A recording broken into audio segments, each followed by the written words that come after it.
خوش رہنے کا سب سے اچھا اصول یہ بھی ہے کہ جہاں لگے آپ کی جگہ نہیں، وہاں خاموشی سے خود کو الگ کر لو۔ پریشانی میں مذاق اور خوشی میں طعنہ مت دو، کیونکہ اس سے رشتوں میں موجود محبت ختم ہو جاتی ہے۔ جو انسان جتنا خاموش رہتا ہے وہ اپنی عزت کو اتنا محفوظ رکھتا ہے۔ انگلیاں ہی نبھا رہی ہیں رشتوں کو آج کل، زبان کو اب نبھانے میں بہت تکلیف ہوتی ہے۔ رشتہ جتایا نہیں جاتا، نبھایا جاتا ہے، پھر چاہے دور ہو یا پاس۔ کچھ لوگوں کو ہماری ضرورت نہیں ہوتی، وہ صرف یہ دیکھتے ہیں کہ ہم ان کے لیے کس حد تک مفید ثابت ہوتے ہیں۔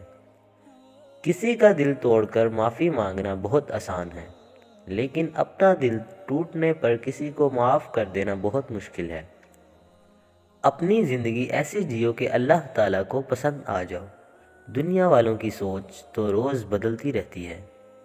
نرم دل لوگ بیوقوف نہیں ہوتے، وہ جانتے ہیں کہ لوگ ان کے ساتھ کیا کھیل کھیل رہے ہیں، لیکن پھر بھی وہ نظر انداز کرتے ہیں، کیونکہ ان کے پاس ایک خوبصورت دل ہوتا ہے۔